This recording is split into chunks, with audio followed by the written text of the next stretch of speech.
Yellow. Sorry about that. So Pooja, you said you are not putting the hair why? Why? Huh? When you put it? It will spoil the hair. Okay, fine. So Pooja, you forgot your paper. I didn't get this one. I'm the one who put the paper for you here. So it was inside there. So that's why I told everybody needs to write the paper over here. And you write, but you forgot it here last time. Yeah. Okay, fine. So I hope you will be able to start, isn't it? But before we start, I hope each and everybody's week was okay. Edith, maybe you can help with the screen of it has gone under autopilot. So last time we discussed about the big four, isn't it? We discussed about the higher five. I will not repeat. Today is more practicals. Today we are there. We are going to do a lot of practicals today. We'll do a lot of steaming of the milk today. We'll learn about the parts of the machine today. And we'll do also a bit of extraction for the espresso and getting used to the machine. That's what we're going to do today. So 30% today is only something I'll dash off about the theory. Then most of our time it will be the machine. So today. But before we do that one, I always like going back so that you can able to revise what we studied. So it's good to refresh ourselves. What we study so that you can, if you start, you can able to start actually after refreshing, and now if you go to another topic, now we are familiar about that, isn't it? So I will not ask questions too much, because if I ask questions too much again, we will not be having ample time. But remember, I said if you go back, you can also do some research. If you have the questions, you can ask. Or if there's something that we understand before we go into the next topic, you can also ask, isn't it? But we did the introduction to Barista and coffee, isn't it? And you remember I told you, we cannot start doing the practicals over there until we understand who is a barista, isn't it? And I gave an example. You cannot be a pilot until you know the roles of a pilot, isn't it? You can be a pilot, but again, you are doing the work of an hostess inside the plane, isn't it? So that's why I said it is important for us to really understand who is a barista. And we define a barista. And we took notes, and I was very pleased with the answers that I got over here, because all of us we did very good. Now, from our point, we understand who is a barista, isn't it? We understand the responsibility of a barista. And if I summarize, we say a barista is somebody who has skill, or a person who has skill and is a coffee maker. Simple as that, isn't it? It's a person. She can be a lady, she can be a man, she can be a woman, he can be a gentleman. But he's a person, but not only a person. He's a person who has skills. You cannot be a barista if you don't have skills. Remember, you cannot be a doctor if you don't have skills. You cannot be a nurse if you don't have skills. You cannot be a driver if you don't have skills. That's why when we're discussing about our big four, there is something there called skills, isn't it? You have to have the skills, you have to master, you have to have the techniques, and also the tricks. The tricks that I'm talking about here, when I was making for you a latte art, isn't it? Remember, you saw me drawing some things. So those are the techniques and the tricks that we need to have. So we said a barista is a person who has skills and is a coffee maker. Colors, isn't it? Then later on also, we saw that a barista deals with coffee. And also we define coffee, isn't it? So we said, what is coffee? And we said coffee actually is a beverage. Simple as that, is a beverage. But which type of beverage? It's a beverage which is made out of a seed from a coffee plantation. So that one we were able to define. So we know who is a barista, we know what is coffee. Then now we have all the set. Two, we discussed also the origins of coffee bean. Remember, the origin of coffee bean, and we slash it to seed to cup. And the class was very interesting, isn't it? Because that is the epidemic of being a barista. It was a very long theory class. But what we did last time was really understanding coffee fully, from the time of plantation, which is the seed, to the time the barista was holding a coffee. So we say from seed to cup. So these are the things that we need to understand. And you really saw that we learned so many things, isn't it? We really learned so many things that if I could have taken you, for example, and take you to the machine, and you start doing the espresso over there, and I did not tell you who is a barista, I did not tell you how long does the coffee takes to grow, I did not tell you the countries which do coffee, I did not discuss with you about the roasting profiles, then we could have been doing Z, and we forgot to start from A, isn't it? So that's what we discussed. Later on, we discussed the types of coffee beans, isn't it? You remember? And I told you that these are the questions that you will be receiving from the customers. Every single day, if you are the barista in the counter, is a routine. It will be a song. Any customer who is coming, which means do you have? It will be a song. And I know you are a barista, you know. They ask. It's a song. So that's the reason why we said, okay, fine, Carlos. We cannot start jumping from doing the practicals. We need to know the coffee beans that we have, isn't it? And the roasting profiles. So what I'll do now, I will just take some few minutes over here, and I'll brush off as quick as possible what we learned. And the good thing also, you are very lucky, because Antonio is so caring and he wants you to understand more. I came with coffee beans here. One each. Not for you, just to see. Okay. You know, that what is there. So, and the only four. Okay. For my students to see. You know, that you take that one. So that you can really understand what I'm talking about. That's why I brought for you this one. We talk, and when we were discussing about the coffee origins, we really said that origin is a place where something is coming from. So we discussed where the coffees are coming from. And if you can look at this map, we have Africa, we have Asia, we have South America. And in all these regions, coffee are coming in these parts, isn't it? And when we're discussing also, we discussed about the history of coffee, isn't it? We discussed about the history of coffee. And when we're discussing about the history of coffee, we really find that there's only one place that coffee is coming from. Which country was that? Ethiopia. Very good, very good. Coffee was invented, or coffee was discovered in Ethiopia. And we saw also how coffee was discovered. And coffee was discovered by somebody who was a herder in Ethiopia, and his name was Kalbi. Very good, very good, very good. His name was Kalbi. And we said that also this Kalbi, he had a goat. Isn't it? Remember? I still have the goat over here. What is the name of the goat? But we don't know the name of the goat. How can you know the name of the goat? Because there are so many goats there. So, he took the goats, we learned about what happened with the goat ate the berries, and the goat became so drunk, and the goat started dancing. So what the goat ate was the berries. So these are coffee cherries. Then you see what happened when the goat ate the cherries. Even Kali himself, he started trying. Let me try. But Kali himself, he took the cherries and he put them in a pan. And he ate. And when he ate, even him, he could not sleep. He was awake all the prayer time. Then Kali, he said, I need to spread the news. Isn't it?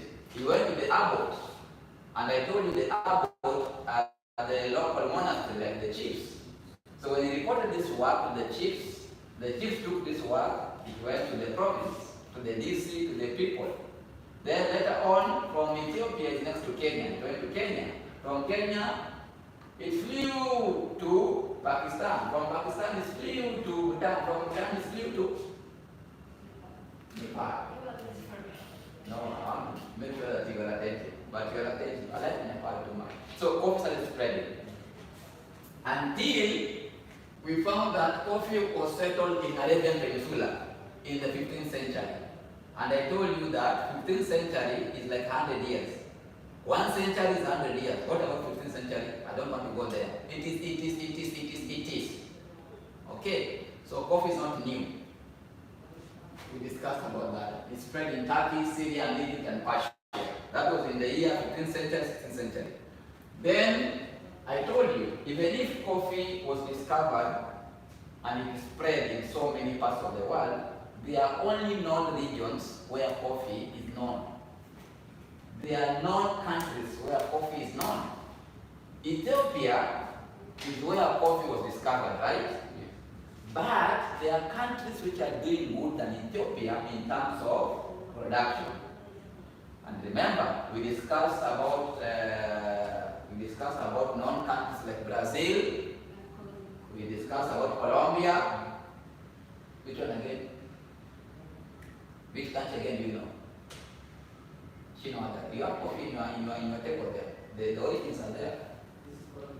This is Colombia. You have what? You have Brazil. You have what? Burundi or Ethiopia? You have Burundi. You have what? Ethiopia. Check here. You have Honduras. Ethiopia left. Check here. Who has Brazil? Who has Colombia? Who has Honduras? Do we have Honduras here? I think we have Honduras here. We have Honduras there. Honduras there, isn't it? We have what? Burundi. Burundi is where? Burundi should be somewhere. Burundi is also known for coffee.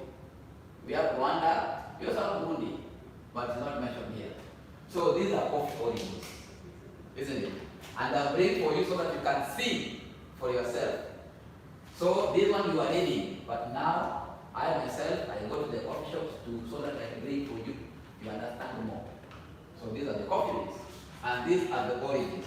And when we were discussing about the origins, I told you there are 2 coffee origins that are widely known to produce coffee. Which one is that one? Origin.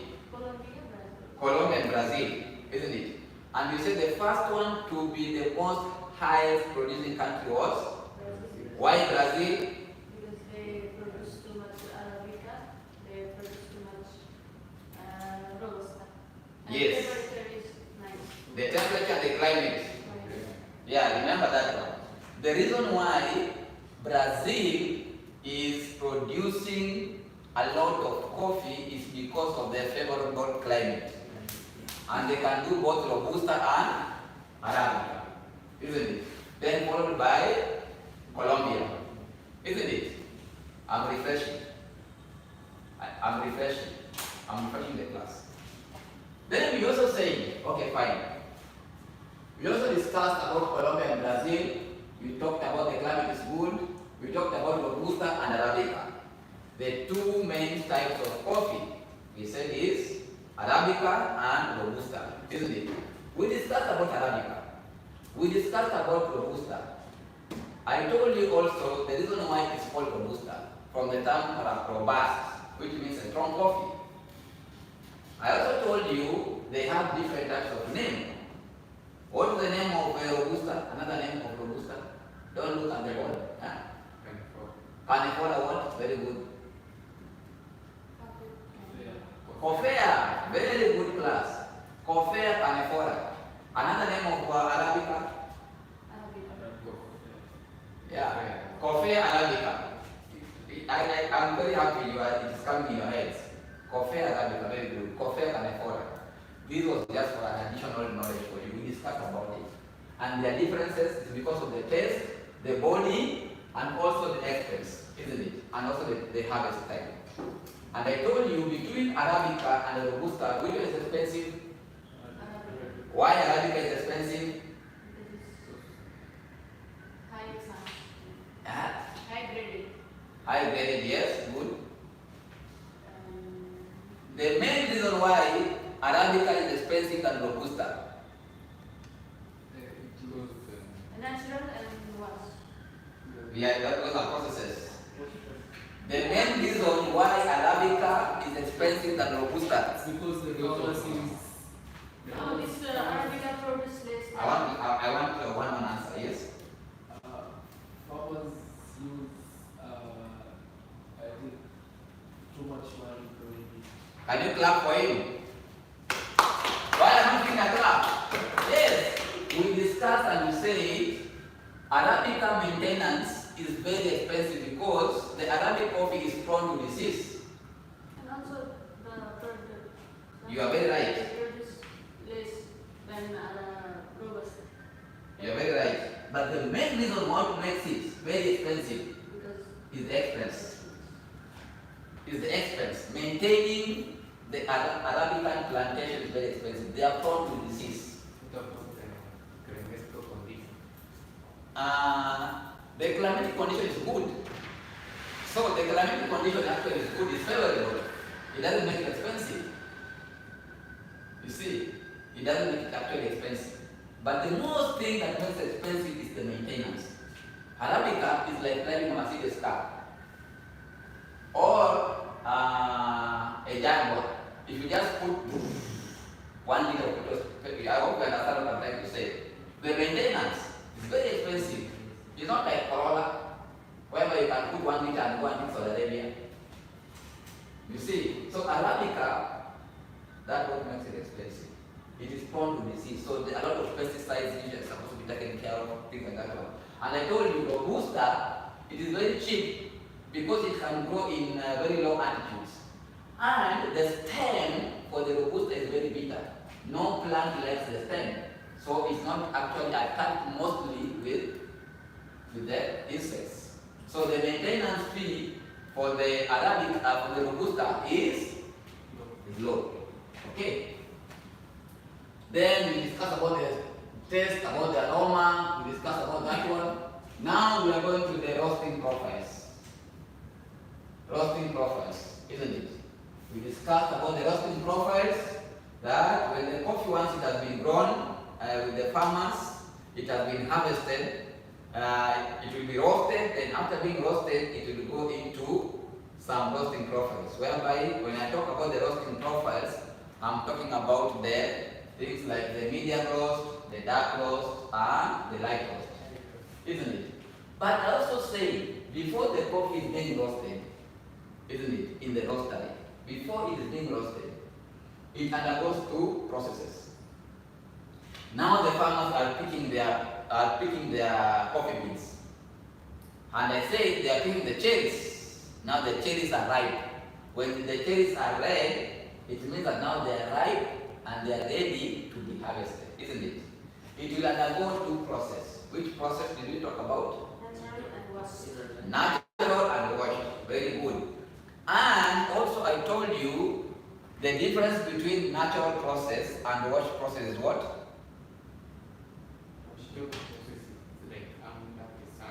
Very good. Very good. Very good. That's the main reason, isn't it? Natural process is a point whereby now we see when the farmers are picking the coffee cherries, like here. Now here the farmers, they are doing the picking of the coffee cherries. When they pick the coffee cherries over here, they take it now directly to the sun. Over here, they will put the cherries down and they will dry automatically using the sun, isn't it? And also we discussed and we said, when the coffee cherries have been picked by the farmers, they undergo a wash process, whereby here the coffees will undergo water pulping will take place over here. And you say the best one is wash process, isn't it? Remember. And I gave an example of rice. isn't it? Very good.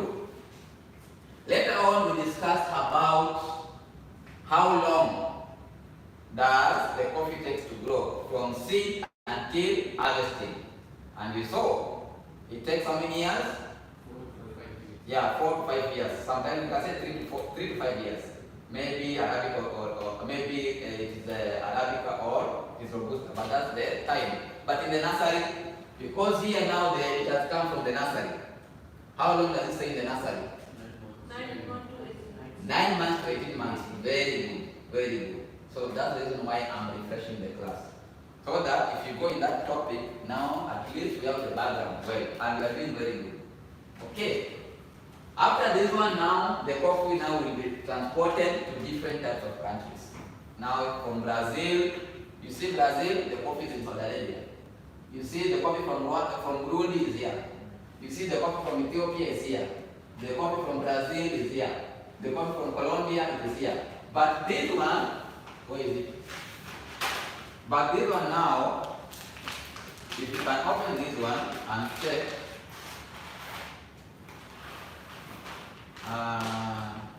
this one is Colombia. This one is Colombia. You can smell it. And it is yours. You can put in your bag and go with it. Okay?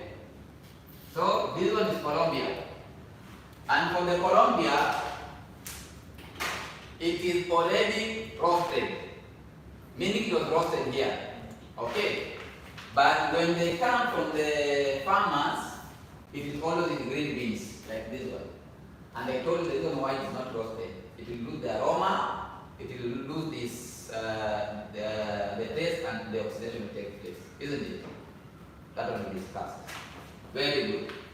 Then we later on discussed about the sorting, roasting, and packing. We discussed about the caffeine content, about the medium roast, dark roast, and the light roast.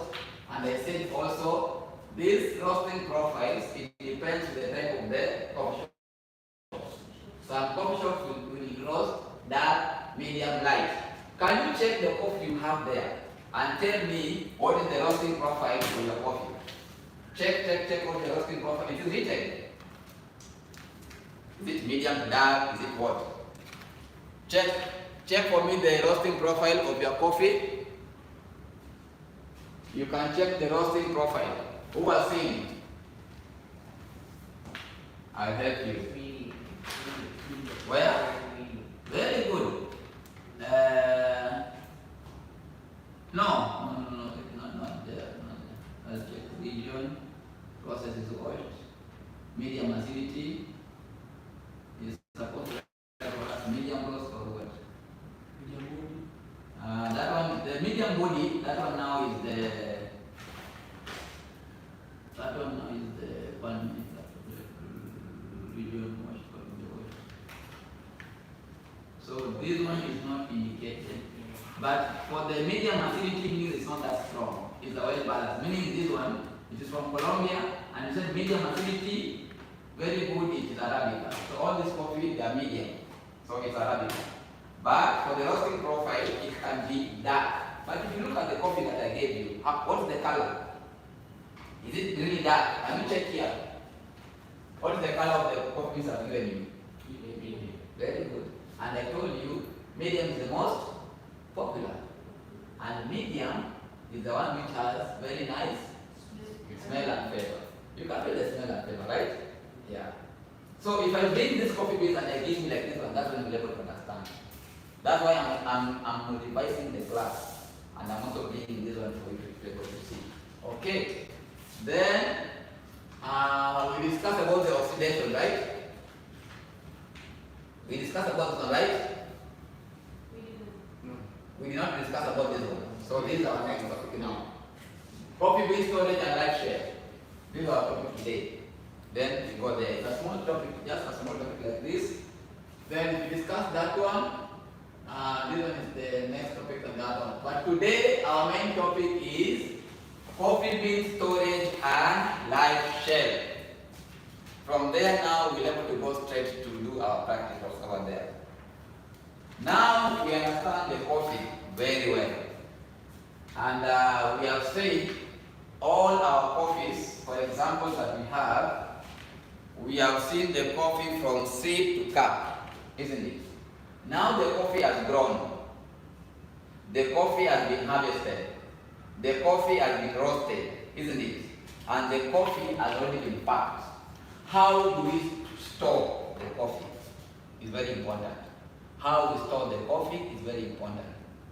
Because if we handle the coffee in a such a way whereby it's not correct, it will lose its flavor, it will lose its sweetness, it will lose the aroma, the coffee will become stale, isn't it?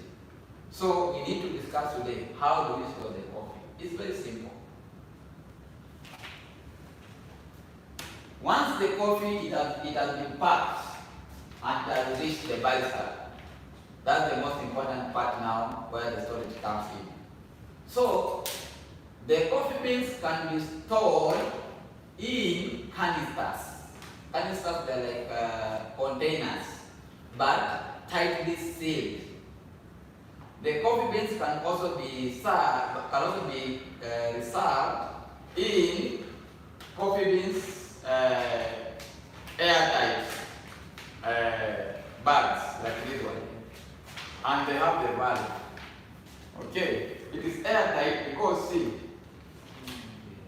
Okay, you see, that's why you say it's airtight. You see, if you I close it, you see, but no air can get inside unless I open. So it is preventing the air from getting in. Once the air interacts with the coffee, something called oxidation will take place. So oxidation is the process whereby now the air interacts with the coffee and the coffee loses its flavor. So we have the enemies of coffee. We discuss the enemies of coffee in our next subject. Air is one of them. Once you open your coffee and you let the air come in, for example like this one, I open it like this, okay? I leave it. Oxidation will take place, meaning the air will interact with the coffee. Once the air is interact with the coffee, the aromas actually will be coming out. It will become stale, and the evaporation for the reactions, it will make now the coffee not smell good. Okay? It's a process called oxidation. That one is a topic to discuss in the next class. So it's supposed to be tightly sealed the way I'm sealing it like this. Okay? So there's no air which can come in. So it's very, very important. So, and again also, you can see, we also preserve our coffee beans in containers like that. This container is a glass container, but the lid actually that covers the container is airtight. There is no air which can come inside. And this one also, today we are going to discuss the parts of the machine. It's called a hopper, where we have the grinder. The hopper has a lid which does not also allow the air to come in. So, how we store our coffee is very important. So we can read from there. Coffee bean storage and lifestyle. Pooja, you can read for us. How simply do we store our coffee beans? The reason behind stale coffee is process called oxidation. Once the coffee is roasted, it's immediately under attack by its environment. Once coffee bean touch air, coffee flavor, aroma, and smell start to degrade as soluble, start to oxidize. And that's what I'm trying to explain here. Immediately, the coffee beans over here, it is exposed to the environment, okay, is under attack. And one of the elements that's an enemy of coffee is air. Air. If we expose our coffee, oxidation will take place and to make our coffee be stale, meaning that the taste and the aromas will go off. When you drink a coffee, you find that there's no that taste in it. So it's important. And again also, we have also the enemies of coffee. Enemies of coffee. Do you have an enemy? You have an enemy. And I give an example. I don't know what is in this class. Right now we have a fight. In which country? There are two countries that are fighting now. Russia and Ukraine. Huh? Russia. Yeah, Russia and Ukraine. They are enemies, right? Even coffee has enemies. In fact, 4 enemies, I don't know, 5 enemies. Coffee. When they just attack coffee, coffee is dead. And today we are going to discuss the enemies of coffee. One is air. What we're discussing now. The air is one of the enemies of coffee. Immediately you take your coffee and expose it to air, colors, you have killed the coffee. That's the reason why once your coffee reaches you as a barista, we need to understand how to store it. If you don't store it well, oxidation will take place, the coffee will become stale, the customer starts complaining your coffee is not good because we are mishandling it. Okay. Another thing which is an enemy of coffee is moisture. If you take your coffee and this is the sink and you're washing, maybe this is why you store it and you're washing it, the water is getting in, it's getting moist. And some people also they always say that they store their coffee inside the fridge. My friend, you are creating an enemy to our coffee. Because once this coffee gets moist, okay, it will start shrinking. And it will be forming like some reaction in it, as if now it wants to start growing. No. For example, you take a bean seed, and you just put it on top of water. You see that something that is starting to grow. Okay. Same applies with the coffee now. Once it is moist, if you put it in the grinder over there, you cannot grind it because it is moist. How will you grind it now? You cannot be grinded. And will give you a poor quality of espresso. Okay, so air, moisture are the enemies. Another one is the heat.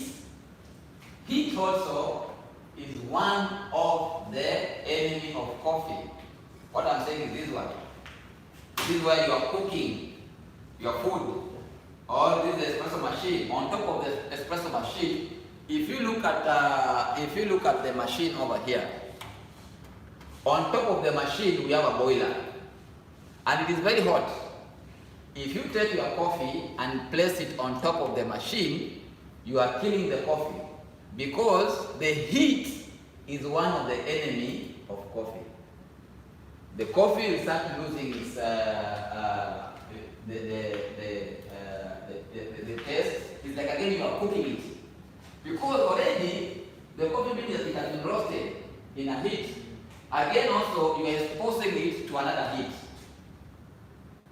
So you are spoiling it. It's as if you are changing the roasting profile. It was medium to dark. Now you want to heat it to be dark. You get the point? So these are the enemies. You need to know this.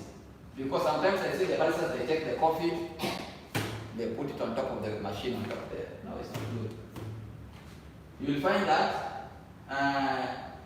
2 weeks ago, when you are putting your coffee beans, same coffee beans on top of a room temperature, the taste was good. Then something happens, you start putting it under the heat. If you taste the coffee last week and this week, different taste. Okay. Another one is the light. Light, I'm sorry because there was a slide there, but I know. Another enemy of coffee is light. Light. We have seen maybe in coffee shops or maybe where you are living or somewhere. There's a window and there's a sun outside. So once the sun is hitting the coffee directly in the canisters also, it's not good. Because when it is hitting it, inside here, the moisture will be creating, it will be creating inside here, and it will interfere also with the coffee. Then the last one is the depth of the roast. What I mean by the depth of the roast is, when these coffee beans, they are in the roastery, they are being roasted. If the roaster actually roasts it too much, now I think it becomes like your shirt. Can it be really a good coffee? No. That's why when they are doing the roasting, they are also the temperatures of the coffee supposed to undergo this temperature. Okay? So that's what we wanted to learn today. So we just go straight today and we do our practicals over there. Not unless there is a question or where you don't understand, I can polish up. Can I ask a question regarding this? Yes. Here it says type single origin. Is there a double origin? Very good question. So,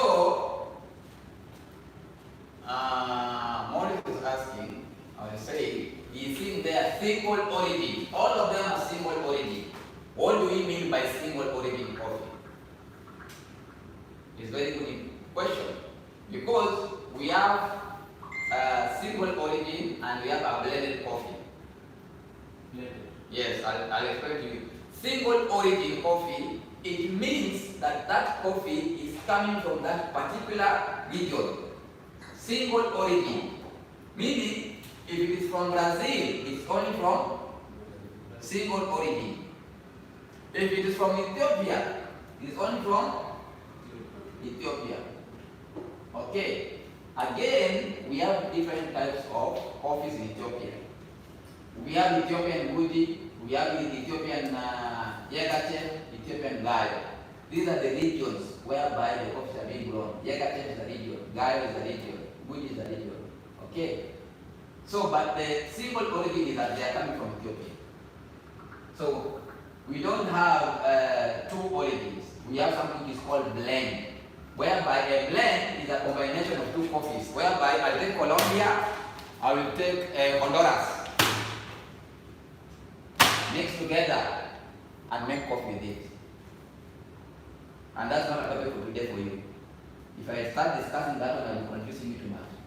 But just know that single origin coffees, they are coming from specific countries. But also we have blended coffees, whereby I will take Brazil and mix with Colombia because I'm looking for different taste notes.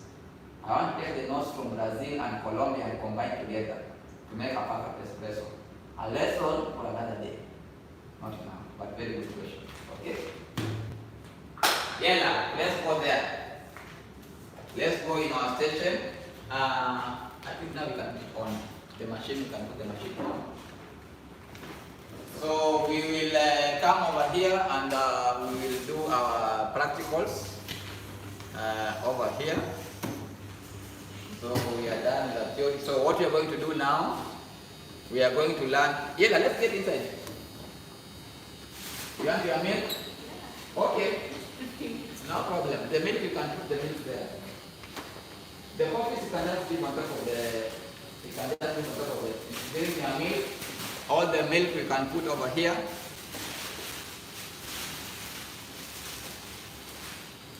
That's it.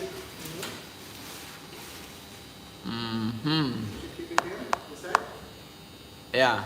Then you rotate for me this one, the camera. I don't know how you rotate it in a nice way. This other side. So now we are here now. We are done with the theory.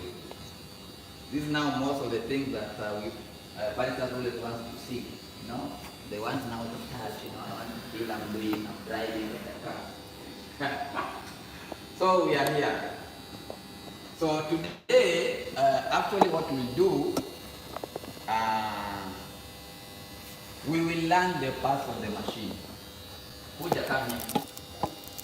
I think we need to make a class, even you can stand it, okay? Just stand here, okay?